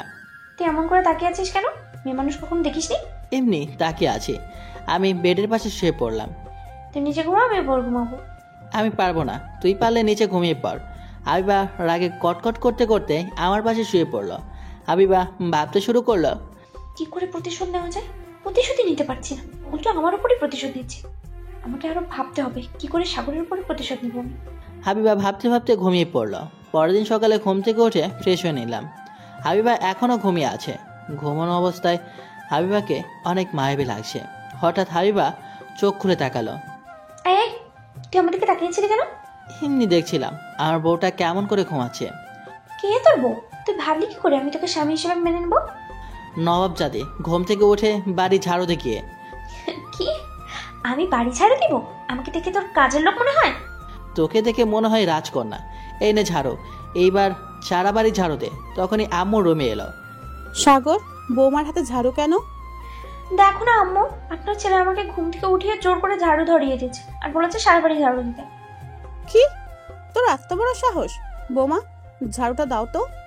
আমি রুম থেকে দৌড়ে বের হলাম। আম্মু, আপনার ছেলে আমাকে একদমই দেখতে পারে না, আমাকে শুধু বকা দেয়। আচ্ছা, হচ্ছে তোর ব্যবস্থা। তুমি বেড থেকে উঠে হাত মুখ ধুয়ে নাও, তোমার নাস্তা দিচ্ছি। আচ্ছা। ভাবি, ঢাকা দেখতে কেমন? অনেক বড় বড় দালান কোঠা, তুমি আমার সাথে যাবে। এই তো সুযোগ, এই সুযোগ হাতছাড়া করা যাবে না। আমি তোমাকে এখানে অনেক ভালো স্কুলে ভর্তি করিয়ে দেবো। ভাইয়া রাজি হবে না। তোমার ভাইয়াকে রাজি করানোর দায়িত্ব আমার উপরে। আম্মু, আমি নিধিকে নিয়ে যেতে চাই। তাই বলে কি হয় মা? আমি এসব কিছু জানি না। আমি নিধিকে নিয়ে যাব, তার কিছুদিন পরে তোমাদের এখান থেকে নিয়ে যাব। তাহলে অনেক ভালো হবে। এই দিনের পর আমি আর হাবিবা ঢাকায় ফিরে এলাম। নিধিকে নিয়ে এসেছে হাবিবা। আমি কোনো কথা বলতে পারিনি আব্বু আম্মুর সামনে। আমি দোকানে এলাম। আমি ভাবলাম তুই আর কাজে আসবি না। ভাই, আমি গরিব মানুষ, আমার শ্বশুর ধনী, কিন্তু আমার কি করার আছে? লোকজনে খারাপ কিছু ভাববে তো। আমার কিছু যায় আসে না। আমাকে বলেছিল ব্যবসা সামতে। তোর ইচ্ছা কি করবি সেটাই। আমি আমার মতো কাজে ব্যস্ত হয়ে পড়লাম। কাজ শেষ করে শ্বশুর বাড়িতে এলাম। কোথায় ছিলি এতক্ষণ? আমি দোকানের কাজে ব্যস্ত ছিলাম। তুই চাইলে আমি কালকে মেসে ফিরে যাব। মেসে ফিরে যাবি মানে? আমি ঘর জামাই হিসেবে থাকতে পারবো না। তুই কি আমাকে খেলার পুতুল মনে করেছিস যে খেলা শেষ হয়ে গেলে আবার ফেলে দিবি? তাছাড়া তুই কি, আমি তোকে যেমন নাচাবো তেমনই নাচবি। তুই নাচতে বাধ্য। তুই নিধিকে কেন নিয়ে আসছিস? নিধি তো এখন থেকে আমার হাতিয়ার। তুই এত খারাপ? আমাদের মাঝে নিধিকে কেন নিয়ে আসলি? নিধি তোর কি ক্ষতি করেছে? নিধির কোনো ক্ষতি করিনি। যদি তুই আমার কথা না শুনিস তাহলে নিধির ক্ষতি হবে। আমি চুপচাপ বসে রইলাম। রাতে না খেয়ে শুয়ে পড়লাম। নিচে গিয়ে ঘুমা, আজ থেকে তুই নিচে ঘুমাবি। আমি হাবিবার কথা মতো নিচে বিছানা পেতে শুয়ে পড়লাম। আমি ভাবতে পারছি না হাবিবা নিধিকে নিয়ে কি করতে চায়। আমি ভাবতে ভাবতে ঘুমিয়ে পড়লাম। এদিকে হাবিবা মনে মনে বলছে, কাজ হয়েছে। এখন থেকে নিধির ক্ষতির কথা বললেই সাগর আমার সামনে বিড়াল হয়ে থাকবে। আমি প্রতিশোধ দিতে পারবো। আমার বোন নেই, নিধি আমার বোনের মতো। আমি অতটাও খারাপ না। আমি শুধু তোর উপরে প্রতিশোধ দেব। পরের দিন সকালে ঘুম থেকে উঠে নাস্তা করছি। শ্বশুরাব্বা বলে উঠল, তাড়াতাড়ি রেডি হয়ে নাও, অফিসে যেতে হবে। আজ বড় একটা প্রজেক্ট উপস্থাপন করা হবে। আমি চুপ করে রইলাম। কি হলো, কোনো কথা বলছো না কেন? তাড়াতাড়ি নাস্তা শেষ করে রেডি হয়ে নাও। আর তোমরা বের হলে আমি নিধিকে নিয়ে বেরোবো। নিধিকে নিয়ে কোথায় যাবে? নিধিকে স্কুলে ভর্তি করিয়ে আমরা মার্কেটে যাব নিধির জন্য শপিং করতে। আমি কোনো কথা না বলে চুপচাপ রুমে এসে রেডি হয়ে নিলাম। আমি জানি হাবিবা কেন এখন এই কথা তুলল। তারপর নিচে এসে আমি শ্বশুর আর শ্বশুরাব্বা অফিসে চলে গেলাম। ভাবি, আমি কি এখন রেডি হব? কিছুক্ষণ পর হাবিবা আর নিধি বাড়ি থেকে বের হয়ে একটা বড় স্কুলে এলো। তোমাদের কি চাই? স্যার, আমি আমার ননদকে স্কুলে ভর্তি করাতে চাই। কোন শ্রেণীতে ভর্তি করাবে? 10ম শ্রেণীতে ভর্তি করাতে চাই। 10ম শ্রেণীর ভর্তির সময় পার হয়ে গেছে। তাছাড়া আমাদের স্কুলে সিট খালি নাই। একটু চেষ্টা করে দেখেন, হয়ে যাবে। আমাদের কাছে ভর্তির কাগজপত্র আছে। বললাম তো হবে না, কথা কানে যায় না। ভাবি, থাক না, অন্য স্কুলে ভর্তি হব। তুই চুপ থাক। স্যার, আপনি আমাকে চেনেন না? আমি কে? কে তুমি? তোমাকে চিনতে হবে। আমার আব্বু রহমান সাহেব। আমি চাইলে কি করতে পারি জানেন? আমার আব্বুর টাকায় স্কুল চলে। সরি মা, তোমাকে আমি চিনতে পারিনি। তোমার আব্বু আমাদের স্কুলে অনেক অনুদান প্রদান করে। রহমান সাহেব আমাকে ফোন দিয়ে বলেছিল তার মেয়ে ননদকে ভর্তি করাবে। আমাদের একটাই সিট ছিল। আমি চিনতে না পেরে এমন করছি। তুমি তোমার আব্বুকে কিছু বলো না। আমি কিছু বলবো না, নিধিকে শুধু ভর্তি করে নেন। আচ্ছা, পেপারগুলো দাও। কিছুক্ষণের মধ্যেই ভর্তির কাজ মিটিয়ে হাইবা আর নিধি মার্কেটে এলো। এদিকে আমি অফিসে এলাম। সবাই শোনো, আজ থেকে আমার জামাই আমার সাথে অফিস দেখাশোনা করবে। সপ্তাহে 3 দিন অফিস করবে আর বাকি 4 দিন অফিসে আসবে না। পড়াশোনার জন্য কলেজে যাবে। আব্বা, আমি তো অফিসের কাজ বুঝতে পারবো না। স্যার, আপনাকে চিন্তা করা লাগবে না, আমরা সবাই আমাকে কাজ শিখিয়ে দেব। কোনো কাজে সমস্যা হলে আমাকে বলবে, আমি তোমাকে বুঝিয়ে দেবো। এখন মিটিংয়ে চলো সবাই। আমরা সবাই মিলে মিটিং রুমে এলাম। আমাদের এমনভাবে কাজ করতে হবে যেন দ্বিতীয়বার কোনো কাজে হাত দেওয়া না লাগে। স্যার, এটা আমাদের সাথে ডিল হয়েছে, আমরা যেন তাদের কাজ ভালোভাবে সম্পন্ন করি। আমাদের অফিসের কোনো যেন বদনাম না হয়। জামাই বাবা, তুমি কিছু বলো। হ্যাঁ, তার সাথে আমাদের প্রত্যেকজনকে নিজের কাজ মনে করতে হবে। আপনারা সবাই এই অফিসের অংশ, নিজের দায়িত্ব পালন করতে হবে। কাজের ভুল হলে কোম্পানির নয়, নিজেদের গায়ে লাগবে। বাহ স্যার, সুন্দর বক্তব্য। আমরা আপনার সাথে একমত। ঠিক বলছো তুমি। আমি চাই তুমি এই নতুন প্রজেক্টের দায়িত্ব নাও। কিন্তু আমি তো নতুন, আমি কি পারবো? স্যার, আপনি পারবেন, আমরা আপনার সাথে আছি। আমি তো আছি, কোনো ভয় নেই। তুমি এই পেপারে সাইন করো। আচ্ছা, আমি সাইন করে দিলাম। প্রজেক্টের দায়িত্বে নিয়োজিত হয়ে মিটিং শেষ করে বাইরে এলাম। স্যার আসুন, আমি আপনার রুম দেখিয়ে দিই। ওকে, চলুন। আমি রুমে এসে চেয়ারে এসে বসলাম। তারপর কিছু নাস্তার জন্য অর্ডার করলাম। স্যার, আমি মনি, আমি এই অফিসের পিয়ন। যা কিছু লাগবে আমাকে বলবেন। এই নিন আপনার নাস্তা। ধন্যবাদ আপনাকে। অফিস শেষ করে বাড়িতে এলাম। রুমে এসে ফ্রেশ হয়ে নিধিকে ডাকলাম। ভাইয়া, কি বলবি? তোর কোনো সমস্যা হচ্ছে না তো? সমস্যা হলে আমি তোকে গ্রামে রেখে আসবো। না, আমার কোনো সমস্যা হচ্ছে না। আমি স্কুলে ভর্তি হয়েছি আর ভাবি আমাকে অনেক কিছু কিনে দিয়েছে। ও, নিধি চলে গেল। আমি ছাদে এসে আমার কাছে ফোন দিলাম, কিন্তু ফোন ব্যস্ত বলছে। কিছুক্ষণ পর ফোন ঢুকলো। কেমন আছিস? ভালো। তার আগে বলো, এতক্ষণ ধরে কার সাথে কথা বলছিলে? বৌমা ফোন করেছিল। আমি বৌমার সাথে কথা বলছিলাম। নিজেকে ভালো একটা স্কুলে ভর্তি করিয়েছে, এইসব। আমার শরীর কেমন আছে খোঁজ নিচ্ছিল। ও আচ্ছা, তাহলে রাখছি। আমি ফোন কেটে দিলাম। তারপর ভাবতে শুরু করলাম, হাবিবা নিজে থেকেই আমার কাছে ফোন দিয়েছে। আমার তো বিশ্বাসই হয় না। হাবিবা সবাইকে দেখতে পায়, কিন্তু আমাকেই সহ্য করতে পারে না। রাতের খাওয়া দাওয়া সেরে রুমে এসে বেডে শুয়ে পড়লাম। তখনই হাবিবা এসে দিল একটা লাথি। এই কুত্তা, আমার বেড থেকে উঠতে বলছি? তো সাহস তো কম নয়। এই কু, তুই আমার লাথি মারলি কেন? জানিস না স্বামীকে লাথি মারলে পাপ হয়? কিসের স্বামী? আমি তোকে স্বামী হিসেবে মানি না। নিচে বিছানা করে ঘুমিয়ে যা। উপরে ঘুমাই, নিচে অনেক ঠান্ডা লাগে। লাগলে লাগু, যা বলছি ফকিরের বাচ্চা। তুই কি ফকির বউ? আমি নিচে বিছানা পেতে শুয়ে পড়লাম। মাঝরাতে হঠাৎ ঘুম ভেঙে গেল বিদ্যুৎ চমকানোর শব্দে। তার সাথে প্রচুর পরিমাণে বৃষ্টি হচ্ছে।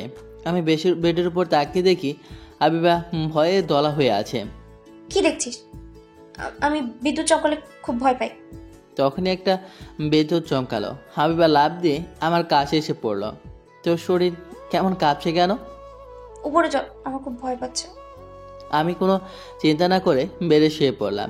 হাবিবা আমাদের মাঝে কোলবাড়ি দিল। কখন যে ঘুমিয়ে পড়েছে মনেই নেই। সকালে ঘুম থেকে উঠতে যাব, কিন্তু এ কি, আমি নাড়াচাড়া করতে পারছি না কেন? আমি চোখ মেলে তাকিয়ে দেখি হাবিবা আমাকে জড়িয়ে ধরে ঘুমিয়ে আছে। আমি চুপচাপ শুয়ে রইলাম। হঠাৎ করে দেখলাম হাবিবা চোখ মেলে তাকালো আমার দিকে, সাথে সাথে ছেড়ে দিল। আমি ইচ্ছা করে জড়িয়ে ধরিনি, বিদ্যুৎ চমকানোর শব্দের ভয়ে জড়িয়ে ধরেছি। তোকে জড়িয়ে ধরতে আমার বয়ে গেছে। থাক, দিনের বেলায় বাঘিনী আর রাতের বেলায় ম্যামাও করিস। কি বললি? আমি বিড়াল? তুই কি? তুই একটা খাটাস। সকাল সকাল তো শুরু হয়ে গেল। সারাদিন ঘ্যান ঘ্যান করবি। আমি তাড়াতাড়ি করে বাথরুমে ঢুকে ফ্রেশ হতে চলে গেলাম। আমার মনে হয় তোকে গলা টিপে মেরে ফেল। নে, এইবার আমাকে গলা টিপে ধরে মেরে ফেল। তোকে আমি তিলে তিলে মারবো। এই কথা বলে হাবিবা বাথরুমে ঢুকলো। কিছুক্ষণ পর হাবিবা ফ্রেশ হয়ে এলো। নিধি পড়াশোনা করছে তো? এইসব তোকে না ভাবলেও চলবে। নাস্তা টেবিলে চল, আব্বু এতক্ষণ চলে গেছে। আমি আর হাবিবা নাস্তার টেবিলে এলাম। হাবিবা, নিধিকে স্কুলে ভর্তি করালে কিন্তু একটা ভালো কোচিং সেন্টারে ভর্তি করাতে হবে। সেটাই ভাবছি। বাড়িতে বসে পড়াশোনা করতে পারবে একা একা? তুই জামাইয়ের কথা শুনিস না। নিধিকে একটা ভালো কোচিং সেন্টারে ভর্তি করে দিয়ে আসবে। তোমার চেনা চেনা কোনো কোচিং সেন্টার থাকলে সেখানে দাও। আমি খাওয়া দাওয়া সেরে রুমে এসে রেডি হয়ে এলাম। অফিসে যাব, কিন্তু তেমন জামা প্যান্ট নাই। দুইটা আছে, একটু নতুনের মতো। জামা প্যান্ট পরে আমি আর শ্বশুর আব্বা গাড়ি করে অফিসে রওনা দিলাম। আমি তো স্কুল ঠিক মতন চিনি না, আমি কি যাব? তোর কোনো চিন্তা নেই, আমি আছি। তোর স্কুল আর আমার কলেজের এক জায়গায় গাড়িতে করে যাব আর গাড়িতেই ফিরবো। যা, এবার রেডি হয়ে নে। আচ্ছা। তারপর ওরা রেডি হয়ে চলে গেল। এদিকে আমরা অফিসে চলে এলাম। ম্যানেজার সাহেব, আমাদের কাজ কেমন চলছে? স্যার, ভালো চলছে। ওকে। আমি আমার রুমে বসে অনেকগুলো ফাইল দেখতে শুরু করলাম। কিছু ফাইলে ভুল আছে, আমি সঠিক করে দিলাম। কাজ করতে করতে দুপুর পার হয়ে গেল। আমি ক্যান্টিনে গিয়ে সবার সাথে খাওয়া দাওয়া সেরে শ্বশুরের কাছে এলাম। তুমি কিছু বলবে? আব্বা, আমি নিজের চোখে প্রজেক্টের কাজ এমন চলছে দেখতে চাই। প্রজেক্টে দেখার পর আমার 2টি লাগবে। তোমার ইচ্ছা, তুমি ছুটি যাচ্ছ কেন? এটা তোমার অফিস, তুমি যখন খুশি তখন আসবে। তা হয় না আব্বা। আচ্ছা, ছুটির পর কোনো কাজ? একটু মার্কেটে যেতাম কিছু কেনাকাটার জন্য। ওকে। আমি রুম থেকে বের হয়ে এলাম, অফিসের গাড়ি নিয়ে কাজ দেখতে এলাম। রহিম ভাই, আপনার কাজ কেমন চলছে? ভালোই হচ্ছে, চলুন আমি আপনাকে ঘুরিয়ে দেখাই। চলুন। আমি কাজ দেখে গাড়ির কাছে চলে এলাম। স্যার চলুন। আপনি অফিসে চলে যান, আমার কাজ আছে। আমি একেবারে বাড়িতে ফিরবো। ড্রাইভার গাড়ি নিয়ে চলে গেল। আমি রাফিকে ফোন দিলাম। তো খোঁজ পাওয়া যায় না। হাবিবাকে দেখলাম আজ কলেজে আসতে। একটু কাজে ব্যস্ত। তুই এখন কোথায় আছিস? দোকানে আছি। থাক, আমি আসি। আমি একটা রিক্সা নিয়ে রাফিকে নিয়ে মার্কেটে এলাম। তখনই শ্বশুর আবার ফোন এলো। তুমি তো চলে গেলে, আমার মনে ছিল না তোমার কাছে টাকা নেই। টাকা নিয়ে গেলে না? আব্বা, আমার কাছে কিছু টাকা আছে, এতে কেনাকাটা হয়ে যাবে। আচ্ছা। আমি আর রাফি মার্কেটের জামা প্যান্ট দেখছি, হঠাৎ ইভাকে দেখলাম। তুই এখানে কি করছিস? আমার জন্য মার্কেট করতে এসেছি, আমি হাবিবার নিধি। ও আচ্ছা, সাগরের জামা কাপড় পছন্দ করে দে। আমি করতে পারবো না, হাবিবাকে বল। কি হয়েছে? তুমি এখানে কি করছো? তেমন জামা কাপড় নেই, তাই কেনাকাটা করতে এসেছি। তারপর হাবিবা একটা জামা প্যান্ট পছন্দ করলো। আমি ক্যাশ কাউন্টারে বিল পরিশোধ করতে এলাম। আপনার 15,000 টাকা বিল হয়েছে। কিছু কম দেন। ছাড় দিয়ে 15,000 টাকা হয়েছে। আমি পকেট থেকে বের করে দেখি 10,000 টাকা আছে। এই টাকায় আমারই চলতে হবে। যদি এই টাকা খরচ করলে আমি কি করব সারা মাসে? কি হয়েছে? বিল দাও। আমার কাছে টাকা কম পড়েছে। আমি দিচ্ছি। তোমার কাছে আবার টাকা কবে থাকলো? থাক, দেওয়া লাগবে না। আমি কিছু জামা কাপড় বাদ দিয়েছি। তার কোনো দরকার নেই। হাবিবা সব বিল পরিশোধ করলো। আমি কিছু বললাম না, জানি বলে কোনো লাভ নেই। একটা রেস্টুরেন্টে এসে খাওয়া দাওয়া সেরে আমি বিল পরিশোধ করে বাড়িতে এলাম। নিধি, যা তোর রুমে গিয়ে পড়াশোনা কর। রেজাল্ট খারাপ হলে খবর আছে। আচ্ছা। তোর কোচিং সেন্টারে কি করে যাবে? ভাবি ড্রাইভারকে বলেছে আমি যখন খুশি গাড়ি নিয়ে বের হতে পারবো। তাছাড়া আমাকে একটা গাড়ি দিবে বলেছে। আচ্ছা, আমি ভাবলাম নিধিকে সব কিছু দিচ্ছে, কিন্তু আমি কিছু বললেই আমার উপর নির্যাতন শুরু। হাবিবা হঠাৎ এসে আমাকে বলল, এতে চল সবাই, তোর জন্য অপেক্ষা। খেয়ে আমাকে উদ্ধার। যা, আমি আসি। আমি খাবার টেবিলে এলাম, একটা চেয়ার টেবিলে টেনে বসলাম।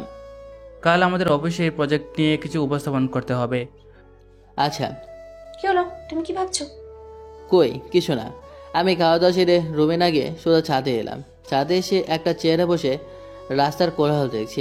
মানুষ ছুটে চলে এক জায়গায় থেকে অন্য জায়গায়। অনেক রাত পর্যন্ত ছাদে বসে রইলাম। ছাদ থেকে নেমে রুমে এসে দেখি রুমের ভেতর দরজা লাগানো।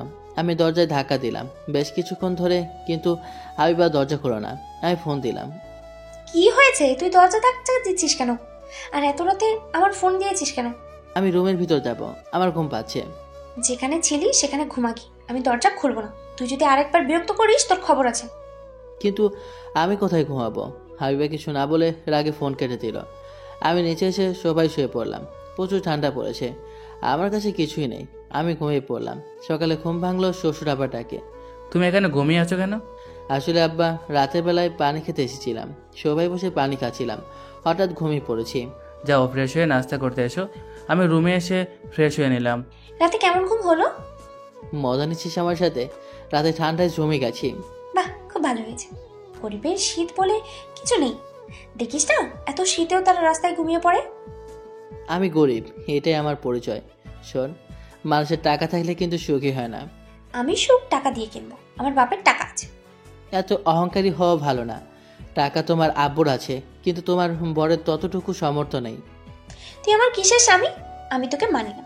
আমি যা বলবো তুই করবি, থাকিস তো ঘর জামাই। আমি কিছু না বলে নাস্তা টেবিলে এলাম।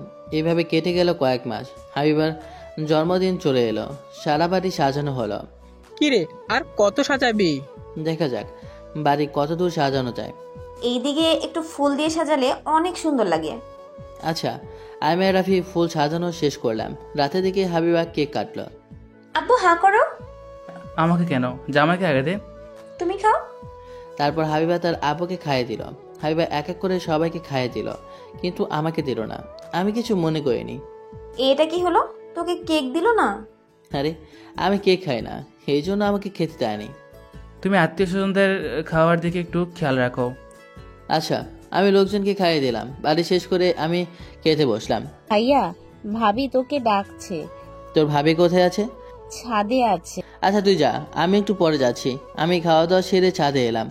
আসছে এখন। এই কুত্তা, তোকে কখন আসতে বলেছি? আমার ক্ষুধা লেগেছিল, তাই খেতে বসেছিলাম।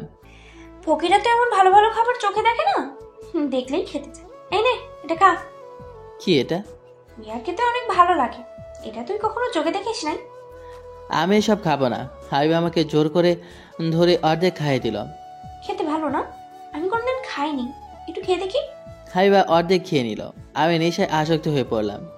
নেশার করে বলতে শুরু করলাম, তুমি আমাকে এমন কষ্ট দাও কেন? তোমাকে কষ্ট দিতে আমার খুব ভালো লাগে। তুমি আমাকে কোলে নিয়ে চাঁদ দেখাবে। আমি হাবিবাকে কোলে তুলে চাঁদ দেখে রুমে এলাম। চলো না, আমরা স্বামী স্ত্রী হয়ে যাই। আমি হাবিবাকে জড়িয়ে ধরে আছি। যা দুষ্ট, তোমার মুখে দেখি কিছুই আটকে না। আমি লাইট নিভিয়ে দিলাম।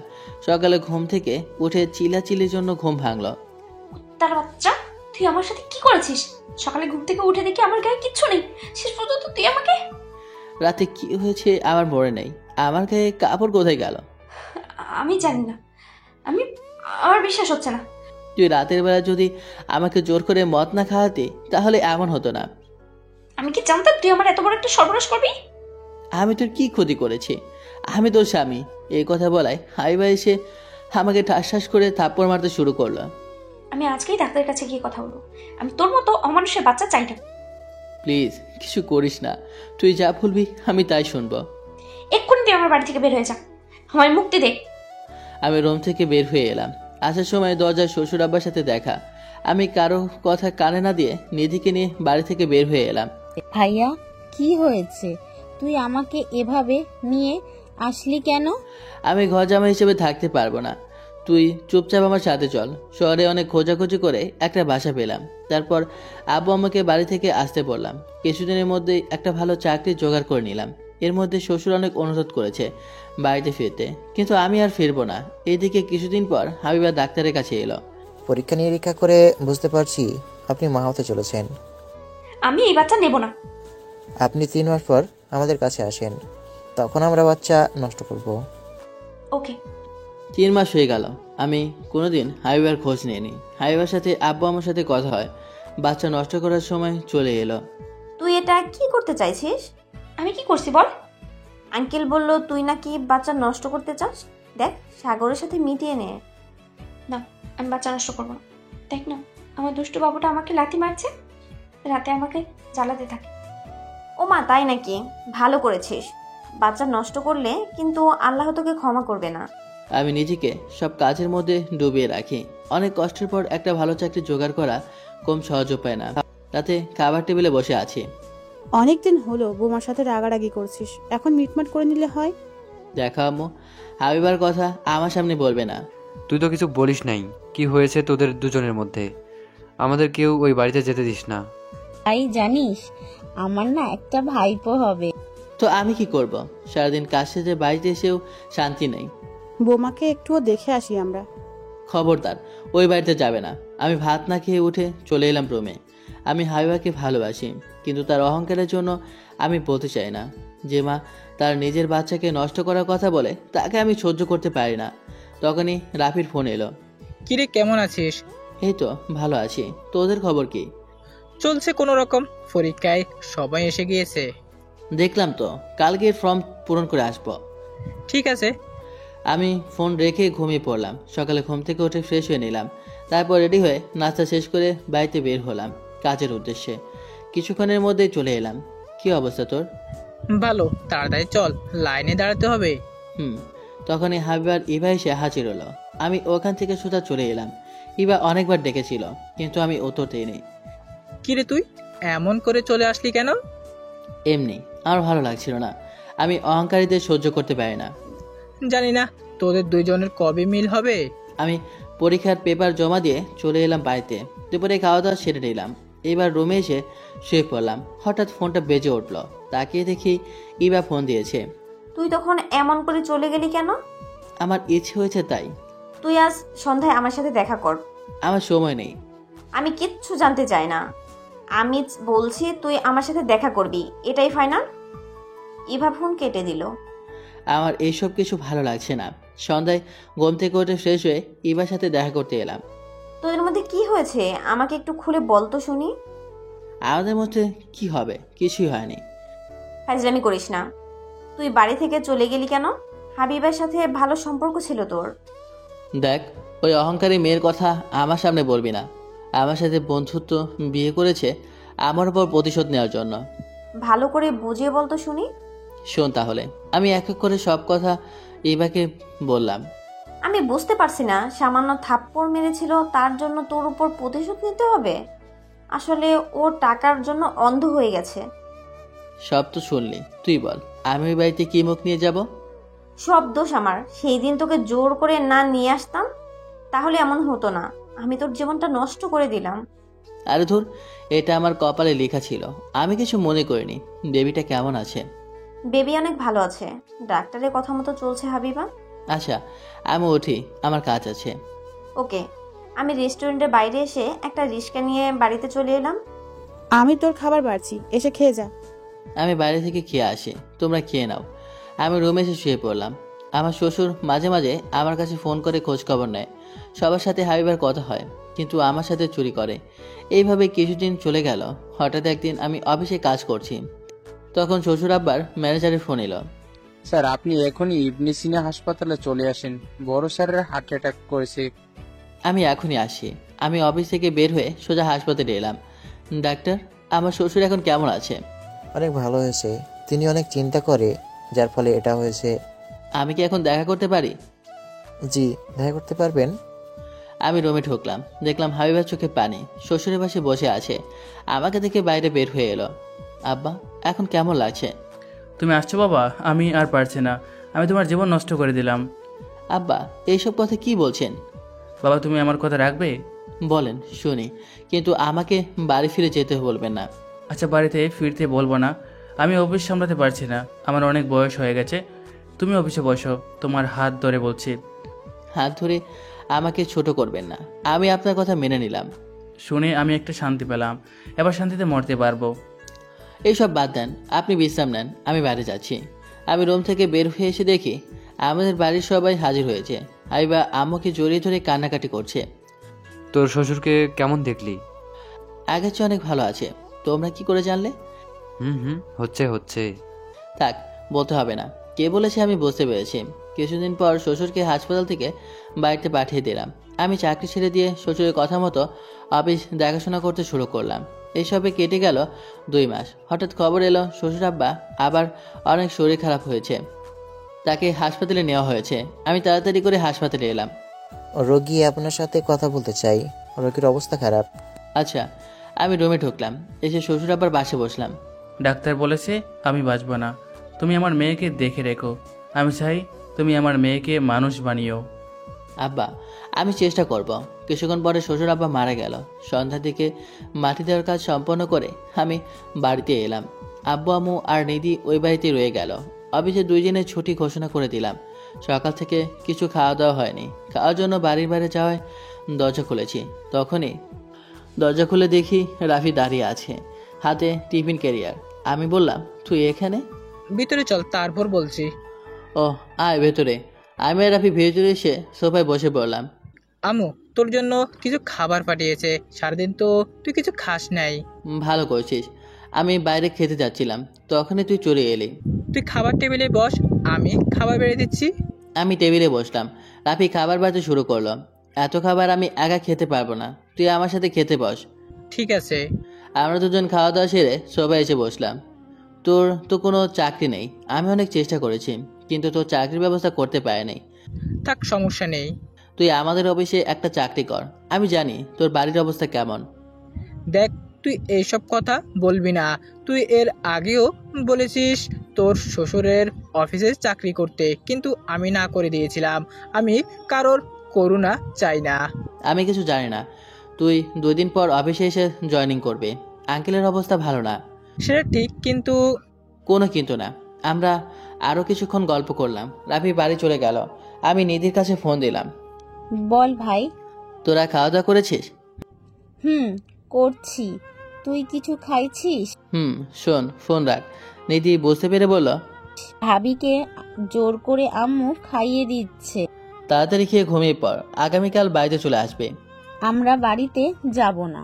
ভাবিকে এই অবস্থায় রেখে আব্বু কাউকে বাড়িতে যেতে দেবে না। চুপ, বাড়িতে চলে আসবে। আমি ফোন রেখে ঘুমিয়ে পড়লাম।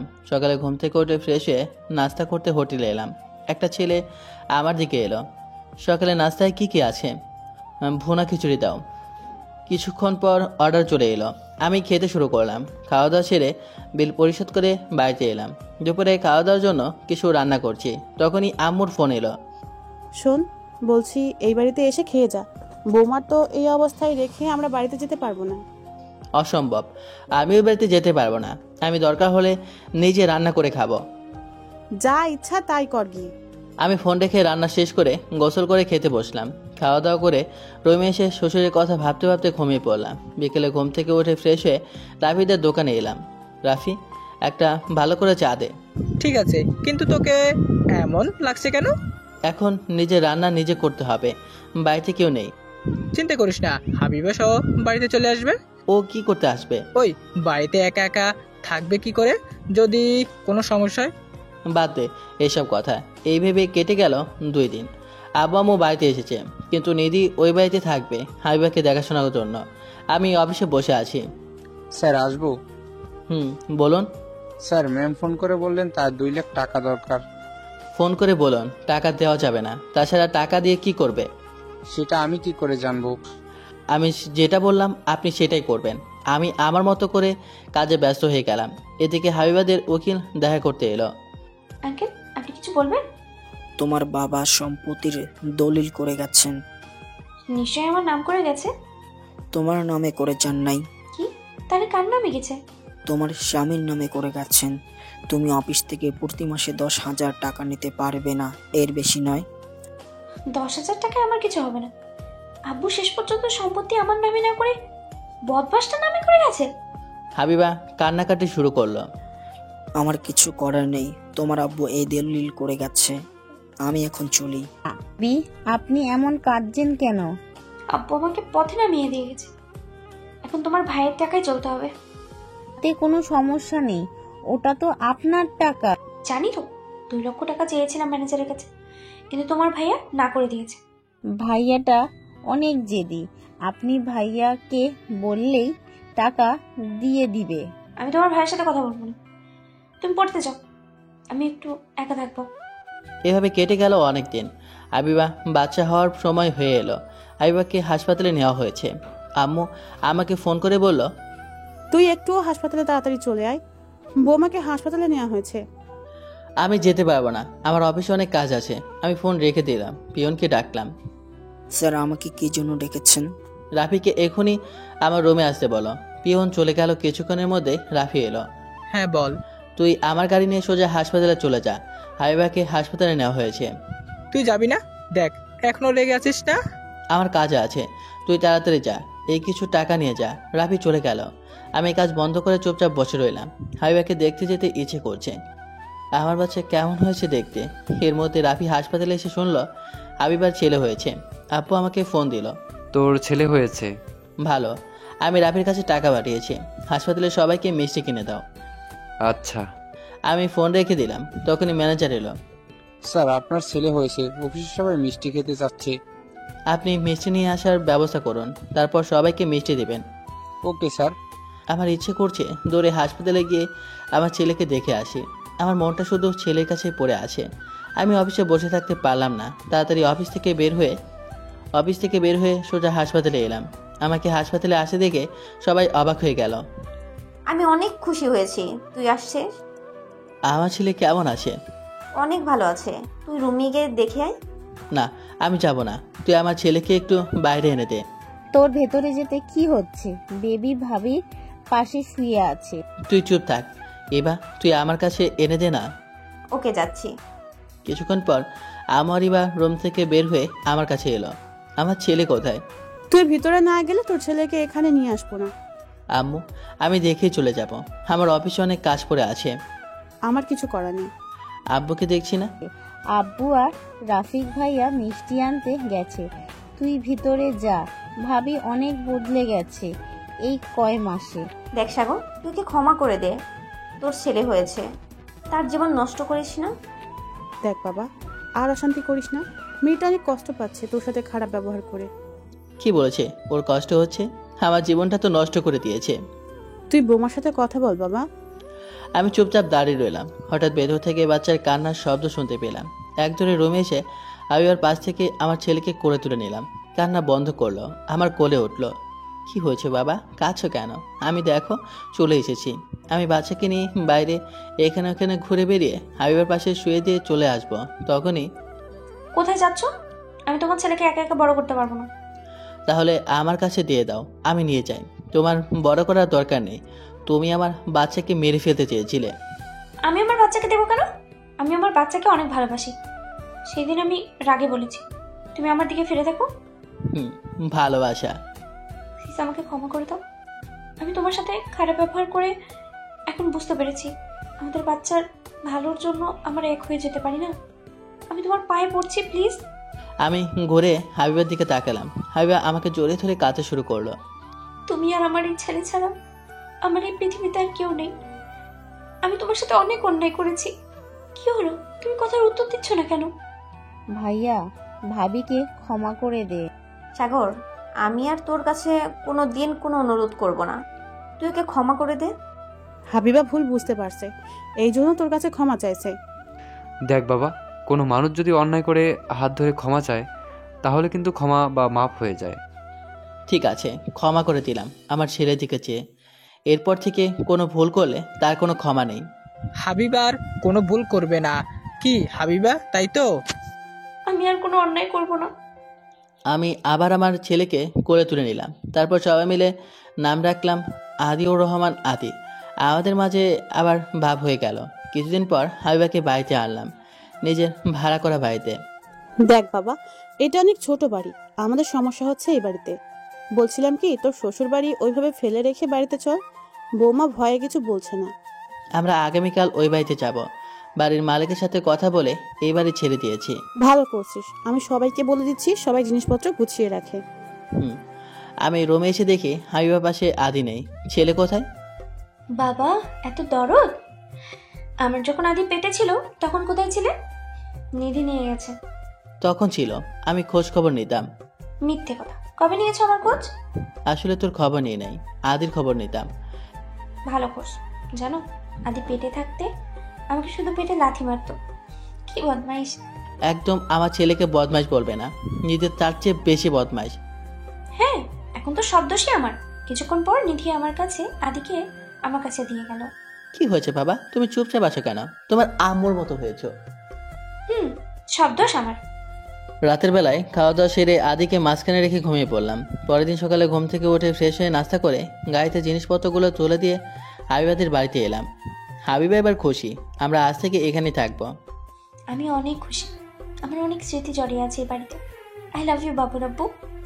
লাভ ইউ টু বাবুর আম্মু। চলতে শুরু করলো আমাদের নতুন অধ্যায়। ভালোবাসা কখনো ধনী গরিব দেখে না। ভালোবাসা নিয়ে যারা অভিনয় করে তারা কখনো কাউকে ভালোবাসেনি। টাকা দিয়ে কখনো অহংকার দেখিও না। টাকা আজ আছে তো কাল নেই, তখন অহংকার ভবিষ্যতে ভয়াবহ হয়ে দাঁড়াবে।